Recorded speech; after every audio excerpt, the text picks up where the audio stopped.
अभी नेक्स्ट है हमारा, it is important to remember, means ये जो है वेरी इंपॉर्टेंट है हमारे लिए रिमेंबर करना, मतलब ये याद रखना कि हम जब एंटीबायोटिक्स तभी लेनी चाहिए जब हमें क्वालिफाइड डॉक्टर की एडवाइस पे ही एंटीबायोटिक्स लेनी चाहिए।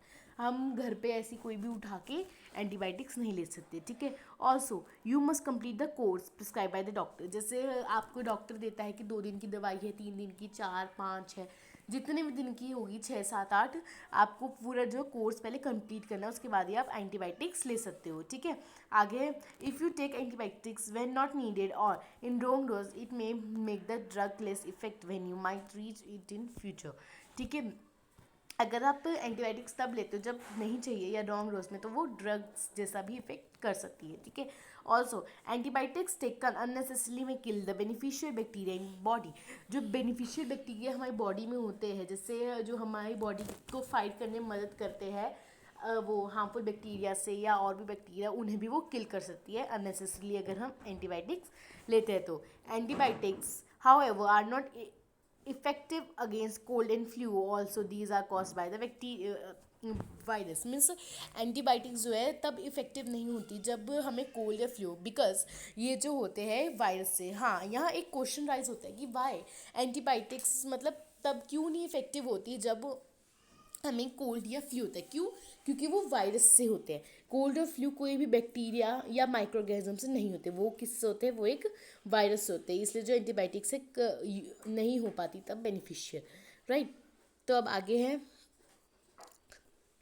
पहली is asking why are children infants given vaccines, मतलब चिल्ड्रन बच्चों को और शिशु, जो इन्फेंट्स मतलब शिशु, 1-2 साल के बच्चों को वैक्सीन्स क्यों दी जाती है? जैसे हम जैसे बड़े होते रहते हैं, हमें टाइम टू टाइम वैक्सीन्स लगती है ना, जैसे हमें पोलियो की भी वैक्सीन लगती है जब हम छोटे होते हैं।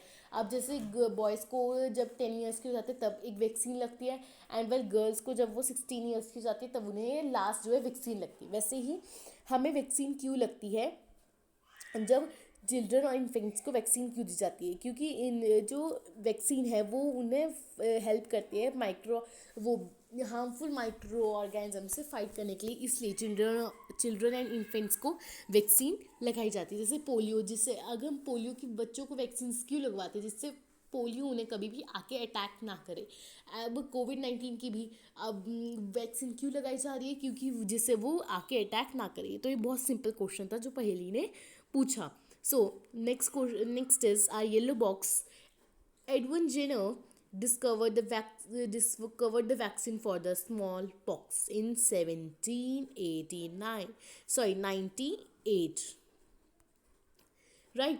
Edward Jenner थे, are it's also are very brilliant scientist. उन्होंने भी डिस्कवर किया था vaccine for smallpox in 1798 में, मतलब हमारे देश आज़ाद होने के पहले ही उन्होंने डिस्कवर कर दिया था वैक्सीन किसकी? स्मॉल पॉक्स की, 1798 में, right. So next is, let's look to our next blue box. It's activity 2.5, बहुत जल्दी हम 2.5 एक्टिविटी में अपनी आ गए हैं, right. So take 2 pot and fill each pot half with soil, मतलब 2 पॉट ले लो आप, उन दोनों में हाफ उन्हें फिल कर दो soils, right. Make them A and B, मतलब एक जो बीकर है उस पर पॉट पे लेबल कर दो ए एंड दूसरे पे बी, जिससे आपको आइडेंटिफिकेशन में आसानी हो।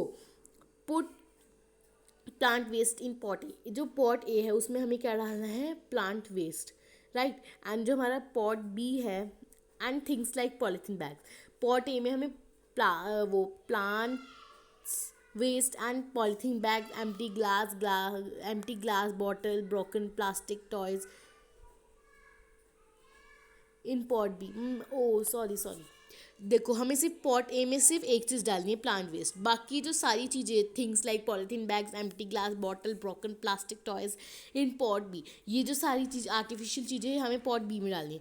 Put the pot aside, observe after 3 और 4 वीक्स, और मतलब पॉट को एक तरफ रख दो, ऑब्जर्व करो उससे कुछ 3 और 4 डेज में। आप क्या ऑब्जर्व करोगे? आप ऑब्जर्व करोगे कि जो प्लांट्स वेस्ट होगा वो कंपोस्ट में कन्वर्ट हो चुका होगा, बट जो हमारे टॉयज़, प्लास्टिक, ग्लास बॉटल और पॉलीथीन बैग्स होंगे ये अभी भी वैसे ही होंगे। क्यों?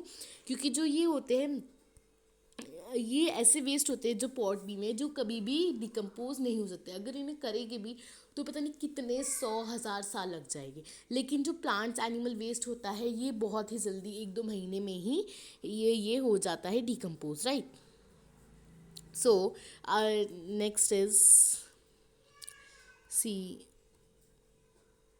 yeah, now Bujo is asking one question to us, that then how do you prevent the spread of communicable disease? Yeah, means यहाँ पे कम्युनिकेबल डिसीज़ का है पैरा, जो इसका भी लिंक हमने डिस्क्रिप्शन में गिवन है। आज हमने इसकी भी वीडियो बनाई हुई है, तो बार बार ये चीज़ें कहने का मुझे फ़ायदा नहीं होगा, मैंने बनाई हुई है, राइट। सो आगे है, then how do we prevent the spread of communicable disease. तो हम कम्युनिकेबल डिसीज़ है जो होती है उनका स्प्रेड कैसे रोकेंगे। सो हम कैसे रोक सकते हैं, वी शुड कीप हैंकरचीफ, मतलब पहेली ये जो क्वेश्चन है अगर हमारा, तो ये उसका आंसर है, राइट। ये इन दोनों के बीच की कन्वर्जेशन है, right. We should keep a handkerchief on the nose and mouth while sneezing. जब हम छींक रहे हैं तो हमें हैंकरचीफ अपनी नोज़ और माउथ पे रखना है। It is better to keep a distance from the infected person. जो इन्फेक्टेड पर्सन है उसके साथ सेक्शुअल कॉन्टैक्ट नहीं लाना है, राइट। अब आगे पहली भी एक क्वेश्चन पूछ रही है, why does the teacher tell us, why does the teacher keep telling us not to tell let water collect anywhere in the neighbourhood. मतलब टीचर हमें ये क्यों बोलती है कि वाटर को कहीं भी अपने नेबरहुड में कलेक्ट नहीं होने देना, क्यों? इसका आंसर इस पैरा में है। सो दोनों क्वेश्चंस के आंसर आपको अगर लर्न करने हैं पूरे, तो इसका आंसर यहाँ पे है, एंड वेल इसका आंसर ये पूरा पैरा है, right. So also my mosquitoes breed in water. जैसे मॉस्किटोज जो है ब्रीड करते हैं, सांस लेते हैं, पैदा होते हैं वाटर में। Hence one should not let water to collect anywhere in coolers, tyres, flower pot, etc. By keeping the surrounding clean and dry, we can prevent the mosquito from breeding. Try to list some measures which help to avoid the spread of malaria. Means हम जो है ऐसे हमें पता है कि मतलब सारे मॉस्किटोज जो है पानी में सांस लेते हैं, तो हमें मतलब कहीं भी वाटर कूलर में, टायर, फ्लावर पॉट, कहीं भी फ्लावर पॉट है ना, and this is are we can say bathrooms, pipes, कहीं भी हमें पानी जो है मतलब ज़्यादा देर के लिए कलेक्ट नहीं करना है।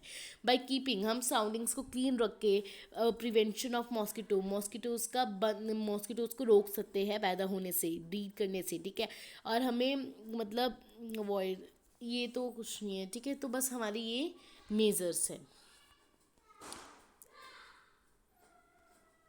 So here is this very important, most of the exam से पूछा जाता है। वेल मेरे भी एग्ज़ाम्स में ये पूछा गया था। तो ये है ह्यूमन डिसीज़ कौन सी है, राइट। ह्यूमन्स को मतलब कौन सी डिसीज़ होती है, राइट। कॉजेटिव माइक्रो ऑर्गेनिज्म किससे होती है, right. And mode of transmission कैसे होती है, एंड प्रिवेंट कैसे कर सकते हैं हम। मतलब ह्यूमन को डिसीज़ कैसे होती है, कौन करता है। मतलब जैसे कोविड-19 का एग्जांपल ले लेते हैं। कोविड-19 होता है किससे होता है, बैक्टीरिया से होता है। वो एक बैक्टीरिया था, नहीं सॉरी वायरस था वो, तो वायरस से होता है, राइट। और कैसे होता है, हवा से भी, वो डायरेक्ट कॉन्टेक्ट, सेक्सुअल कॉन्टेक्ट से होता है, हवा से नहीं होता। हवा से होता तो सारे ही हो जाते हैं, ठीक है। एंड हम उसे कैसे प्रिवेंट कर सकते थे, सेक्सुअल कॉन्टेक्ट नहीं करना है, ऐसे, राइट। सो सेक्सुअल कॉन्टेक्ट नहीं करना है। आगे हम जैसे अब हमारा पहला ट्यूबरक्लोसिस कैसे होता है, बैक्टीरिया एयर में, राइट। और मलेरिया जो है वो भी एयर में एक वायरस से होता है। चिकन पॉक्स भी वायरस से है, पोलियो भी वायरस, और ये सारे एयर से है। जो चिकन पॉक्स है वो सेक्सुअल कांटेक्ट से होता है, and polio air and water से होता है, राइट। तो इन सब के जो है हम इनसे बच कैसे सकते हैं, वो ये है, keep the patient in the complete isolation. मतलब उसे एक आइसोलेशन में, वहाँ ज़्यादा लोग आ ना जा सके, ठीक है। Keep the personal belonging out of the patients away from those of the other. मतलब पेशेंट्स को ना दूर रखो अपने से, जिससे वो जो है इन्फेक्ट ना हो सके, ठीक है। Vaccination to be given suitable age, ठीक है। दूर रखो, बस यही है। मतलब सेक्सुअल कांटेक्ट नहीं करना, यही जो मेन फोकस किया गया इन्होंने। अब आगे है क्लोरिया एंड टाइफाइड, ठीक है। बैक्टीरिया दोनों बैक्टीरिया से होती है। क्लोरिया है वाटर एंड फूड से होता है, एंड टाइफाइड से वाटर से होता है। Prevention, maintain personal hygienic and good sanitary habits, मतलब अपने आप को साफ रखो, एंड मतलब सैनिटरी हैबिट्स रखो। कंज्यूम प्रॉपरली कुक्ड फूड, मतलब उससे अच्छे से खाओ, बचा कुचा मत रखो, ठीक है। And boiled drinking water vaccination, boil drinking water मतलब प्योर गर्म पानी, एंड वैक्सीनेशन है इसका, वो मीन्स प्रिवेंशन, रोकथाम, ठीक है। जनरल है ये तो, सिर्फ ऊपर लिखा भी है जनरल, जो हम कर सकते हैं, हम लोग ही कर सकते हैं। Hepatitis A, hepatitis actually liver में होती है, राइट। हेपेटाइटिस ना लिवर में होती है, ये एक वायरस की वजह से होती है। Water, it's a water borne diseases. Drinking boil, हम इसे कैसे ठीक है से ड्रिंक बॉइल्ड ड्रिंकिंग वाटर, मतलब गर्म पानी पियो, एंड वैक्सीनेशन से हम इसे ट्रीट कर सकते हैं, क्योर कर सकते हैं। मलेरिया प्रोटोजोआ से होती है, पहली डिसीज़ है जो प्रोटोजोआ से आई, तो आप ये बहुत जल्दी आसानी से याद कर सकते हो। मलेरिया प्रोटोजोआ से होती है। Mosquito, use mosquito net and repellents, ठीक है। स्पेरी insects and control breeding of mosquitoes by not allowing water to collect anywhere, जैसे हमने पीछे भी पढ़ा था यहाँ पे वाटर का कलेक्ट नहीं करना है, तो यही है, ये बहुत इंपॉर्टेंट है। ऑब्जेक्टिव बेस्ड क्वेश्चन अगर आपके एग्जाम स्कूल पैटर्न में ज़्यादा आते हैं तो आप ये अच्छे से कर लेना। आगे है Robert Kock 1876 discovered the bacterium bacterials anthracis which cause anthracis disease, right। हाँ, ये बैसिलस एंथ्रासिस मीन्स रॉबर्ट क्रॉक थे हमारे एक साइंटिस्ट, 1876 में उन्होंने डिस्कवर किया बैक्टीरिया, एक जो बैसिलस एंथ्रासिस था, जो डिसीज़ करता था एंथ्रासिस डिसीज़, मतलब bacillus anthracis. Bacillus anthracis actually plants में होता है, राइट।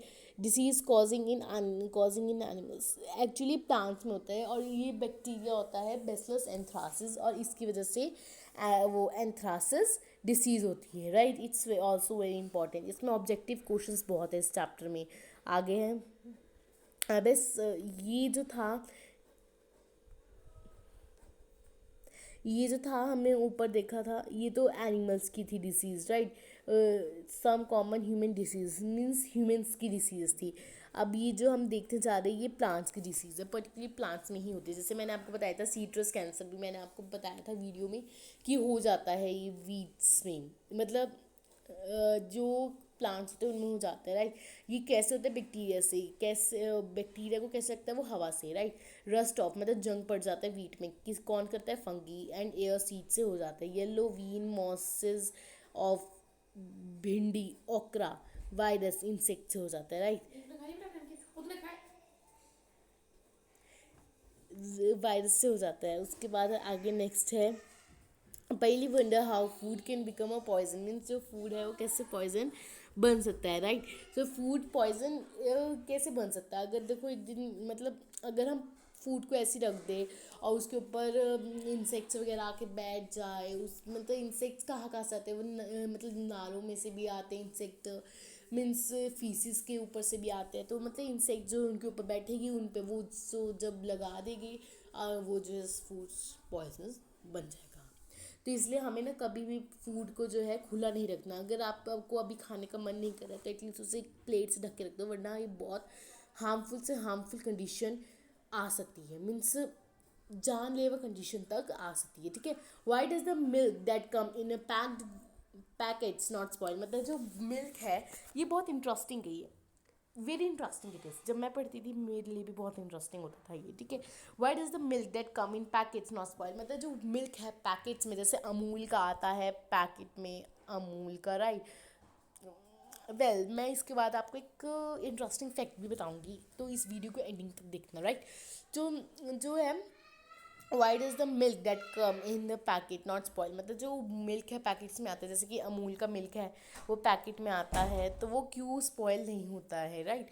तो वो क्यों, my mother told me that the milk is pasteurised. What is pasteurisation, मतलब तो वो बूझे कहती है, उसकी मम्मा ने बताया कि वो जो मिल्क है वो पेस्चराइज्ड है। वो कैसे पेस्चराइज्ड है, पेस्चराइज मतलब हाँ, मतलब पेस्चराइजेशन मतलब क्या होता है, इट इज़ नथिंग, मतलब इसे ना मिल्क को इतने हाई टेम्परेचर तक हीट किया जाता है ना, 15 से 30 सेकेंड तक, कि मतलब और फिर ना उसके बाद तुरंत ही उसे ठंडा कर दिया जाता है और उसे स्टोर कर दिया जाता है। और ऐसे करने से ना उस पर मतलब माइक्रो ऑर्गेनिजम्स नहीं आते और ऐसे जो है पेस्चराइजेशन होती है, राइट। तो that's all with this yellow and blue boxes, well, या wait, yeah, that's all with this. So now we will meet with our next video, and don't forget to like, subscribe and comment on our channel. Well, मैंने आपको बोला था कि मैं आपको एक interesting fact भी बताऊंगी, तो मैं आपको ये फैक्ट बता रही इस वीडियो में कि can you just tell me the full form of Amul. Amul की फुल फॉर्म आप सोचते होगे अमूल अमूल, लेकिन अमूल की फुल फॉर्म ये होती है Anand milk union limited. Anand milk union limited. It's interesting ना। अब आपसे कोई पूछेगा तो आप आराम से बता सकते हो Anand milk union limited. And also जो मदर डेयरी है हमारी, उससे हम सुधा डेयरी भी कहते हैं। आपको ये मोस्ट ऑफ स्टूडेंट्स को ये फैक्ट पता होगा। So thank you for watching this video and don't forget to like, subscribe and comment on our channel.